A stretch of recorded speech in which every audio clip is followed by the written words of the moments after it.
Hello everyone. Today I'm here with some MCQ question from chapter Structural Organization in Animal or Animal Tissue. So friends, ये सारे question जो है basically NCERT के covered question है. Like ये पूरा NCERT based question है. सो अगर किसी को NCERT ग्रिप करना है तो उनके लिए काफ़ी हेल्पफुल रहेगा अगर वो ये क्वेश्चन एक बार सॉल्व कर ले तो. मैं अभी सॉल्यूशन के साथ इन सारे क्वेश्चन को डील करूँगी. So now we start from number 1. First question is mark correct statement. Correct statement: tight junction facilitate to communicate cell with each other. Is it correct or not correct? Columnar cell are found in the lining of stomach. Ciliated epithelium is present in the inner surface of the hollow organ. Compound epithelium has limited role in the secretion. So guys, tight junction facilitate to communicate cell with each other. तो ये इसके जो rest 3 options हैं वो correct है, but first one is not correct. Why? Because tight junction help to stop substance from leaking across a tissue. ये होगा सही. तो ये क्या बोल रहा है? Facilitate to communicate cell with each other. तो ये रॉन्ग होगा. तो इसका आंसर कौन सा होना चाहिए? इसका आंसर जो है वो 3 नंबर होगा. Okay. Second one. Second question is in all connective tissue cell secrete fibre of structural protein except. ये NCERT का लाइन है, उसमें दे रखा है अच्छे से. तो इसमें क्या है? कौन कौन से connective tissue cell secrete fibres जो होता है वो स्ट्रक्चरल प्रोटीन है एक्सेप्ट. तो ये सेकंड जाएगा, ब्लड नहीं होता है. Third question, which of the following statement is wrong. कौन सा स्टेटमेंट गलत है? तो intercellular material of cartilage is solid. Okay, हाँ ये सही होता है. इंटरसेलुलर मटेरियल जो होते हैं कार्टिलेज के वो सॉलिड ही होते हैं. The bone cell are present in the लेकोनाई.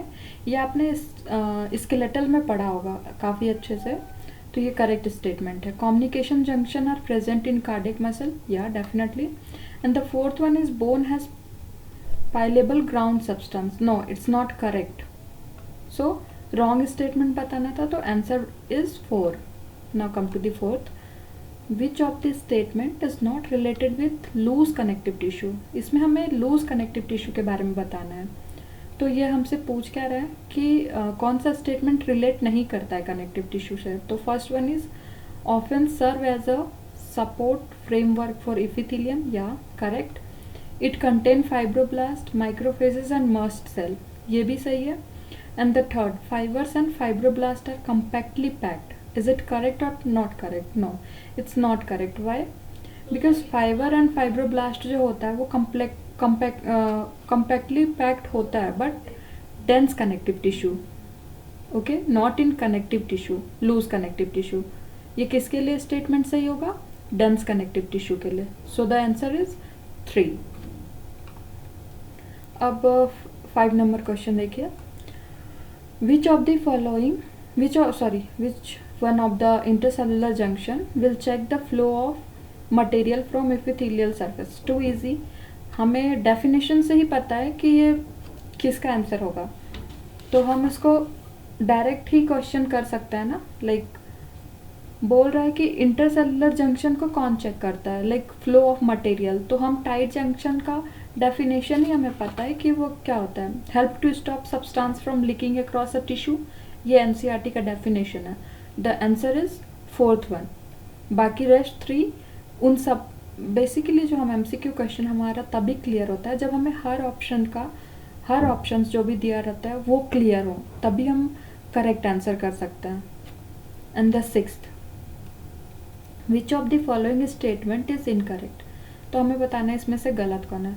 One more thing, this question number 6 is from like ये स्ट्रक्चरल ऑर्गेनाइजेशन में तो दे रखा है ये क्वेश्चन NCERT के बेस्ड क्वेश्चन में. बट ये जो बेसिकली क्वेश्चन है वो हमारे बॉडी फ्लूइड एंड सर्कुलेशन से है. क्योंकि आप इसके ऑप्शंस देखो. Like first one is factors for blood clotting present in blood plasma found in an inactive form.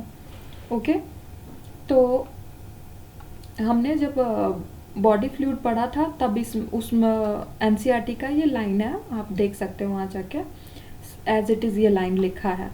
Plasma without clotting factor is called serum, या same line from NCERT, exact. Third one is basophils are involved in inflammatory reaction. Yeah, correct. And fourth one is neutrophils are the most and eosinophils are the least among leukocyte. हमें incorrect statement बताना है, that means गलत. तो rest ये जो 1 2 3 है option, ये तो पूरा ही करेक्ट है, बट फोर्थ जो है वो गलत है. क्यों? क्योंकि बेसोफिल्स जो होता है, sorry, neutrophils and basophils. Neutrophils तो मोस्ट होता ही है लिक्योसाइट्स में सबसे ज़्यादा, बट यहाँ पे लिस्ट में बोल रहा है इशिनोफिल्स, लेकिन इशिनोफिल्स लिस्ट में नहीं होता. क्या होता? बेसोफिल्स होते हैं. इशिनोफिल्स का 2 to 3% प्रेजेंट होता है लिकोसाइट्स में, बट जो बेसोफिल्स होते हैं वो 0.5 से लेकर 1% प्रेजेंट होते हैं. आप एक बार एनसीईआरटी लाइन मैच करना, ये एज इट इज़ दे रखा है. सो बेसिकली क्या होता है ना, जब हम एनसीईआरटी को लाइन बाय लाइन पढ़ेंगे तो हम एनसीईआरटी से एक भी क्वेश्चन हम स्किप नहीं कर सकते.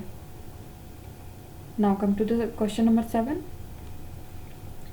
This question is simple coiled tubular glands are best exemplified by. तो ये किसका होगा? 7 number question. Sweat gland, mucous gland, gastric gland and salivary gland. So the answer is sweat gland. Okay. Now question number 8. Best example of compound saccular gland is. तो question number 8 में क्या होगा? सीवेशियस gland, salivary gland, sweat gland and mammary gland.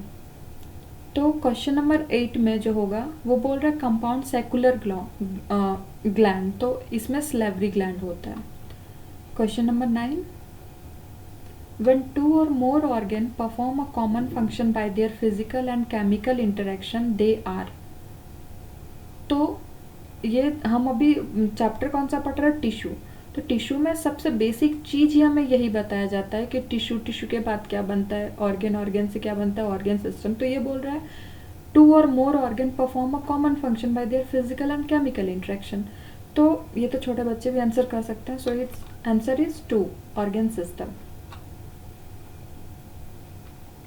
Question number 10. Which tissue faces either a body fluid और the outside environment. बोल रहा है कि कौन सा टिश्यू जो होता है वो फेस करता है बॉडी फ्लूइड को और outside the environment. So it's too simple, because epithelium tissue ये जो होता है वो हमारा वाटरमोस्ट टिश्यू होता है. तो वो जो है वो बाहर का इन्वायरमेंट भी फेस करता है और अंदर के इन्वायरमेंट भी फेस करता है. ओके. सो देखो, अगर हमें epithelium tissue, muscular tissue, connective tissue और नर्वस टिश्यू, इन चारों के डेफिनेशंस अच्छे से पता होगा तो हम एक भी क्वेश्चन गलत नहीं करेंगे. फॉर एग्जांपल इसमें बहुत इजी दे रखा था कि कौन सा करता है, तो ये एनसीईआरटी का ही डेफिनेशन है. इपिथेलियम टिश्यू किसको बोलेंगे? तो ये क्या करता है? Form the outer covering of the skin and some internal organ. It also form the inner lining at blood vessels, duct and body cavities. So answer is epithelium tissue. Now come to the 11. Which tissue is associated with filtration and diffusion? Filtration and diffusion दोनों बोल रहा है. Okay.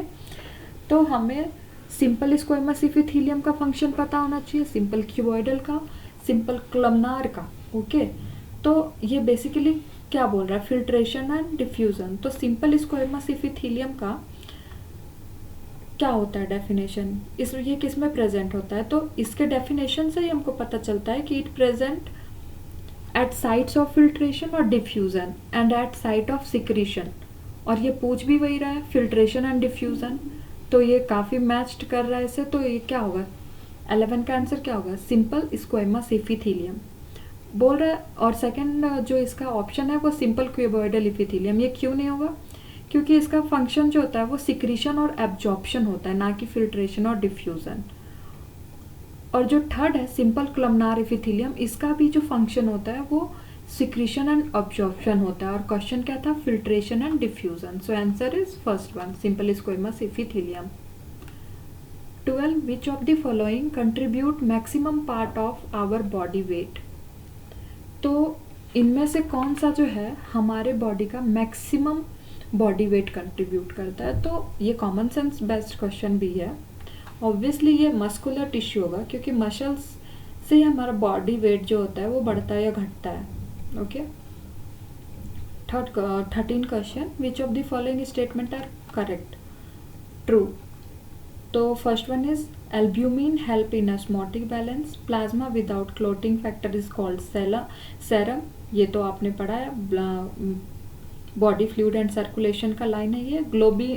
Globulin are involve in defence mechanism. And third is all of the above. तो 13 का answer क्या जाएगा? This all 3 statement are correct, so the answer will be 4. Now come to the 14. A healthy individual has dash gram of hemoglobin in every 100 ml of blood. तो इसका answer क्या होना चाहिए? जो एक हेल्दी इंडिविजिबल होते हैं उनमें कितना हीमोग्लोबिन प्रेजेंट होता है। तो ये रटने वाली चीज़ें हैं, लाइक हमें कुछ कुछ स्टेटमेंट और कुछ कुछ जो नंबर होते हैं और उसे हमें याद रखना पड़ता है। तो ये होगा first number 12 to 16 gram. Now come to the 15. Now again ये जो 15 नंबर क्वेश्चन है ये फिर सेम क्वेश्चन है एज 6 नंबर क्वेश्चन जो हमने 6 नंबर में सॉल्व किया था, एज इट इज़ यही 15 नंबर क्वेश्चन भी बिल्कुल सिमिलर है और उसी चैप्टर से, बॉडी फ्लूइड एंड सर्कुलेशन से। अब इसमें बोल रहा है blank are the most abundant cell of the total WBC. One more thing, WC is known as leukocyte, so don't confused. Leukocytes को ही WBC बोलते हैं। सो यहाँ पे क्या होगा? मोस्ट अबंडेंट, सबसे ज़्यादा क्या होता है? न्यूट्रोफिल्स, और सबसे कम क्या होता है? बेसोफिल्स। तो हम 15 का आंसर क्या होगा? 4th। देखो फर्स्ट वाले में बोल रहा था एसिडोफिल्स और बेसोफिल्स। बेसोफिल्स सबसे लिस्ट होता है बट एसिडोफिल्स नहीं। बेसोफिल्स लिस्ट तो होता है बट न्यूट्रोफिल सबसे ज़्यादा होता है, तो ये जस्ट अपोजिट हो गया। न्यूट्रोफिल्स और मोनोसाइट्स, न्यूट्रोफिल सबसे अधिक होता है और मोनोसाइट जो होता है, मोनोसाइट क्या होगा? मोनोसाइट और neutrophils both are equal because both are 6 to 8%. Okay, so the answer is 4th. Now come to the 16. 16 number question बोल रहा है how many pores in the body wall are found concerned with reproduction in ferritima. So 16 ये वो चीज़ें हैं जो आपको याद ही रखने पड़ेंगे, तो ये आंसर होगा फर्स्ट, 11 प्रेजेंट होता है। Now come to the 17. What is the main function of prostomium in earthworm? Earthworm छोटा सा टॉपिक दे रखा है एनिमल टिश्यू में, तो आप बस थोड़ा सा भी उसको थ्रोली रीड करोगे तो ये सब बेसिक क्वेश्चंस है। आई डोंट थिंक सो कि ये उतना दिमाग वाला क्वेश्चन है, आप आराम से कर सकते हो। So digging the soil as a sensory organ, तो ये दोनों फंक्शन करता है, डिगिंग द सॉइल भी और सेंसरी ऑर्गन की तरह भी काम करता है। So answer is 3rd. Now come to the 18. What is the true for earthworm? तो सिविलाइजेशन इज प्रेजेंट। ओके, तो सिविलाइजेशन का मतलब क्या होता है? जब हेड पार्ट प्रेजेंट होता है तो उसे ही सिविलाइजेशन बोलते हैं। Usually hermaphrodite and no free living larva stage. Third one is parapodia present, excretory organ, malphizian tubes. तो देखो इसके ऑप्शंस अगर क्लियर रहेंगे तभी आप करेक्टली आंसर लगा सकते हो। तो यहाँ बोल रहा है एक्सक्रीटरी ऑर्गन, मालफ्यूजन ट्यूब, जबकि इसका एक्सक्रीटरी ऑर्गन मालफ्यूजन ट्यूब नहीं होता, वो होता है नेफ्रीडिया। क्या होता है? नेफ्रीडिया। और ये जो सिविलाइजेशन प्रेजेंट होता है, फर्स्ट ऑफ ऑल सिविलाइजेशन का मतलब क्या होता है? तो इसका मतलब होता है formation of head where the nervous system of the body. Okay, और जब हमको पता चल चुका है कि first and the fourth one is incorrect, तो ये दो ऑप्शन ऐसे ही एलिमिनेट हो गए। अब 2 और 3rd तो मोर करेक्ट क्या लग रहा है? तो कॉमन सेंस बेस्ट क्वेश्चन है कि इसका आंसर 2 होगा, नॉट कॉमन सेंस, लाइक आपको एक बार पढ़ना पड़ेगा। तो आप ऑलरेडी एलिमिनेट कर चुके हैं ऑप्शंस को, तो आंसर इज 2, पैरापोडिया प्रेजेंट नहीं होता। Now come to the question number 90. What is the principal role of blood gland in earthworm? Blood gland का क्या रोल है अर्थवर्म में? प्रिंसिपल रोल, तो इसमें क्या होता है, जो ब्लड ग्लैंड होते हैं वो प्रोड्यूस करते हैं ब्लड सेल्स और हीमोग्लोबिन को, so answer will be first. Second में क्या है, प्रोड्यूस्ड आरबीसी, ये भी, और इन डाइजेशन इन रिप्रोडक्शन, तो more correct is first one. Now come to the 20, in which part of the earthworm chemoreceptor are found. Chemoreceptor किस में, ये एनसीईआरटी का एग्जैक्ट लाइन दे रखा है, so it's a, so the answer is buccal cavity, buccal cavity में। First of all one more thing, like chemoreceptor का मतलब क्या होता है, कीमोरिसेप्टर का मतलब होता है टेस्ट रिसेप्टर, ओके। इससे क्या होता है ना, earthworm can feel the vibration of the ground due to the presence of buccal receptor, so answer is buccal cavity. Now 21, what is the function of spericular nervous system in cockroach। तो ये क्या करता है, बोल रहा regulate the activity of ingot, regulate the activity of gonads, regulate the activity of foregut, control the activity of spiracles. तो spiracles किस में हेल्प करेगा, तो देखो पहले हमें ये देखना है कि ये स्पेरिकल नर्वस सिस्टम है क्या। तो आप थोड़ा भी पढ़ोगे तो आपको पता चल जाएगा, स्पेरिकल का एक पैराग्राफ दे रखा है, आप एनसीईआरटी को अच्छे से देखो तो आपको समझ में आ जाएगा। तो आंसर इसका क्या होगा, control the activity of spiracles. तो देखो ये सिमिलर भी है, स्पेरिकुलर नर्वस सिस्टम और ये control the activities of spherical. Now come to the 22, function of antenna in cockroach. ये तो कॉमन सेंस बेस्ड भी है और ये बहुत इजी क्वेश्चन है। तो एंटीना का काम क्या रहता है, क्या फंक्शन है, tactile and olfactory receptor, gustatory receptor, olfactory receptor, olfactory receptor. Olfactory receptor होगा बट और क्या करता है, तो टेक्टाइल भी होगा। टेक्टाइल का मतलब ये होता है like the tactile sense is thought to play a key role for perceiving physical object. It means कि ये टच, प्रेशर और वाइब्रेशन को अगेंस्ट द स्किन फील कर सकता है एंटीना। तो इसको ऑल्फैक्टरी रिसेप्टर और टेक्टाइल, ये so the answer is the first one, okay. आप फोर्थ भी लगा सकते थे but more correct is first one. Now come to the question number 23, in cockroach sting gland is found in. Cockroach में sting gland, ये तो आपको याद ही करना पड़ेगा। ये एनसीईआरटी को जब आप अच्छे से पढ़ो तो जो याद करने वाले टर्म होते हैं उनको अच्छे से अंडरलाइन कर लो, ओके। तो ये जो होता है वो 5th एंड 6th टर्गा पे प्रेजेंट होता है। 24, male and female cockroach differ due to the presence और absence of which structure.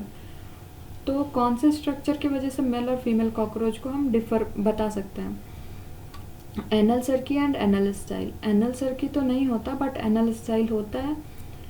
Anal style की वजह से ही जो होता है हम डिफरेंस बता सकते हैं, क्यों, क्योंकि जो एनल स्टाइल होती है ना, एनल स्टाइल जो होता है which is found in the male cockroach, found at the 9th segment in the body of cockroach. So anal style जो होता है वो मेल कॉकरोच में ही पाया जाता है। तो this is the basic difference between male and female cockroach, okay. Now come to the last question, which structure is absent in male cockroach. तो कौन सा स्ट्रक्चर मेल कॉकरोच पे प्रेजेंट होगा, तो labium, phallomeres, spermatheca, none of these. तो देखो labium जो होता है वो दोनों में प्रेजेंट होता है, और जो फेलोमर्स होते हैं, फेलोमर्स मतलब होता है, इसको हम गाइनो हाइफिसिस भी बोलते हैं, समथिंग लाइक, मैं करेक्टली प्रोनाउंसिएट नहीं कर पा रही हूँ, आप देख लेना एनसीईआरटी का लाइन है। Third one is spermatheca. तो स्पर्माथिका नहीं होता, वो होता है स्पर्माटोफोर। तो इसमें कौन सा एब्सेंट होता है मेल कॉकरोच में, तो यहाँ पे स्पर्माथिका लिखा हुआ है, तो ये ना हो के उसको क्या प्रेजेंट होता है, spermatophore. So the answer is third, okay. Now we discuss all the 25 question, this all from NCERT best objective question, okay, biology from Allen. तो आई होप कि मैंने उतना अच्छा नहीं बट थोड़ा बहुत एक्सप्लेन किया है। आई होप सो कि आप लोगों को ये थोड़ा भी हेल्प करे। सो जब भी टाइम मिले तो आप नॉर्मली MCQ क्वेश्चंस कर सकते हो जब भी आपके पास फ्री टाइम रहे, फ्री टाइम फॉर दोस्त जिनका सब कंप्लीट हो चुका है, और बस वो एनसीईआरटी के कुछ क्वेश्चंस होते हैं जो आपके टिप्स पे होने चाहिए, इसलिए मुझे लगा कि ये वीडियो मुझे बनाना चाहिए, so it will help all those student who are preparing for NEET 2020. So guys, all the best for your exam, and keep your studies continue. Don't distract yourself. Thank you.